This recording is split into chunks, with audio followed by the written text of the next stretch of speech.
All right, Beverly East Lancers, it's time for our 5-Question Friday. This week's 5-Question Friday is actually going to be a 5-Question Thursday because we start our fall break on Friday. But wearing my mask.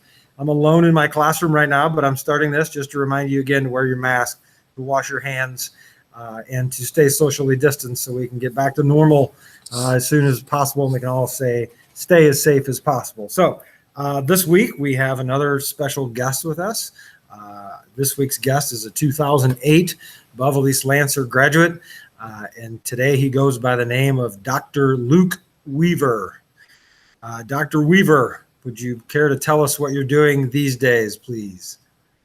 Hi, Mr. Pageant, sorry. Yes. It's been a while. Thanks for having me on. And so these days, since graduating from East, I actually teach over at St. Louis University in the School of Medicine. I'm a pediatrician outpatient, and then I also do inpatient pediatric hospital medicine here at Cardinal Glennon Children's Hospital. And I teach medical students over at St. Louis University, what we call undergraduate medical education, as well as graduate medical education over here with the residency.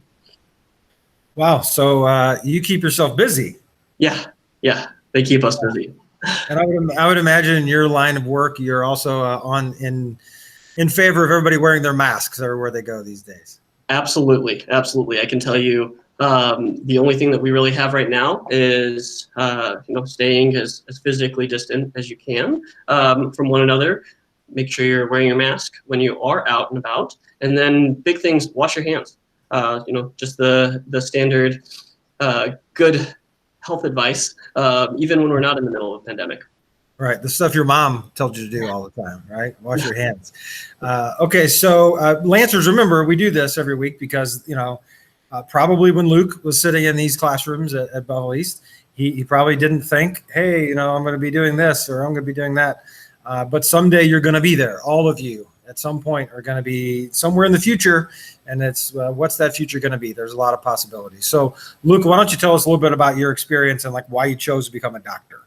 Yeah, actually, my interest in medicine goes back quite a bit of ways. As my mom said, I used to always kind of talk about wanting to be a doctor when I was very small, and she kind of took that as, oh yeah, sure you are, and the typical of, oh yeah, dream big, good, which as I got older, I started to really find myself really interested in the different pathologies and different anatomy. And then when I got into high school, really looking into, what I want to do when I'm older, things kind of started to change a little bit.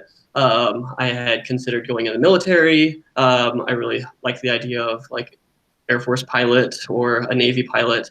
And then as I was about 15 years old, I had a diagnosis myself over here where I was diagnosed with leukemia and ended up being treated by physicians again. So then back in came medicine and kind of fell in love with it fully and kind of set myself on a trajectory through high school and then into college, and started to really think about what I wanted to be when I grew up. And eventually you have to do that. You have to grow up, and you're no longer a student that's thinking about what you want to be, but you are a student of what you want to be. So that day happens, right? It happens sooner for some people than it does for others. But you had an idea to do that. So at 15, right? What were you, a sophomore in high school? I was just entering into my sophomore year. So I was actually, I know all of you remember, or you guys all probably don't know any differently, but the dress code was a big thing that summer. It was the first year for the dress code. So I had all these things on my mind of, oh my gosh, I'm going into my sophomore year. There's got to be a dress code now. It's so different from my freshman year. And that's actually whenever I got my diagnosis, was right before my sophomore year. So obviously the diagnosis like that is an obstacle, right? It's a hurdle in your way. You were a smart kid, right? And then this happens, and then all of a sudden everything changes. How did you overcome that? What was your guiding force there to get you through? Honestly, I can tell you my big guiding force was family, friends, and then actually a lot of the teachers at East. They really rallied around me to make sure that they could lift me up to continue to study, to continue to be able to do my schoolwork, even though I was sick and out a lot while being sick at the hospital, and really working with me in getting me that education that would propel me forward. Yeah, I think that the teachers here started the St. Baldricks Day event we had here in your honor. Is that right? Yeah, they did actually. That was my senior year. So about 2 years later, they had started the St. Baldricks event. Is that still going on? That event itself is not going on here anymore. There are still people that do it, however. Yeah. Me being one of them, for years I shaved it. And actually, you allowed my wife to say, yeah, it's okay if you shave your head, because I always wanted to. And then when I shaved my head, my wife was like, oh, it looks great. So then I got to keep it. So thank you. You're welcome. Appreciate You're welcome. Any way we can help. Yes.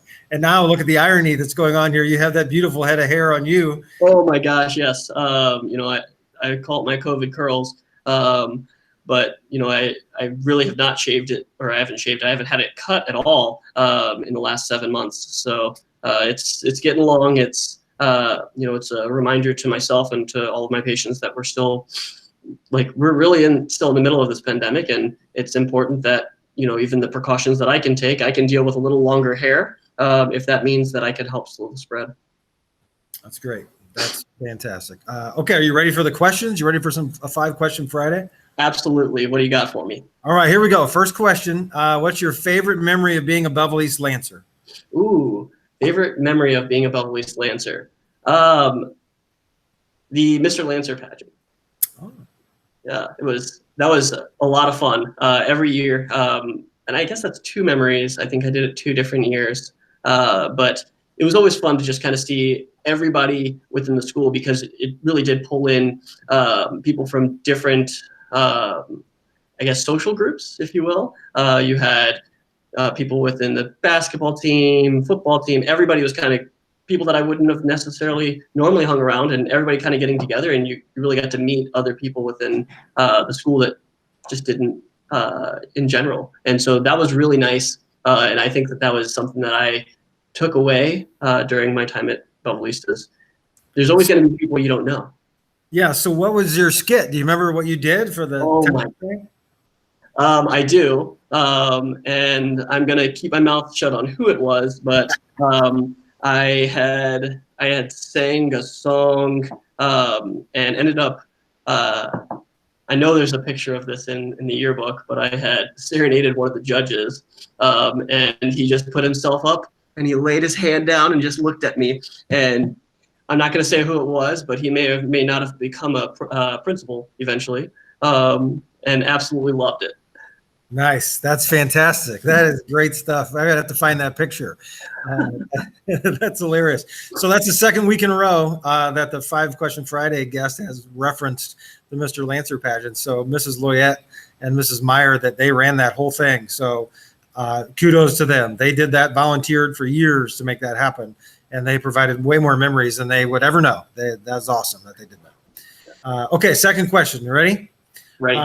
What has been the main component to your success to help you get to where you are today? What's been the number one thing? Ooh, I would say the number one thing was support and the willingness to reach out for support. So whenever you're going through a hard time, and all of us do, all of us have different adversities that we have to kind of overcome, and being willing to go and say, hey, I need help. And I need this extra set of hands, and finding those people that are willing to help lift you up. That would be the biggest thing for my success. And you mentioned earlier that it wasn't just your family, that it was also teachers and other people outside of that web that you needed help from, and you reached out and you got it. Right. That's really cool. Okay. TikTok, Snapchat, Facebook, or Instagram? I have not entered the realm of TikTok or Instagram, so I can't really speak to those. I would say probably Facebook.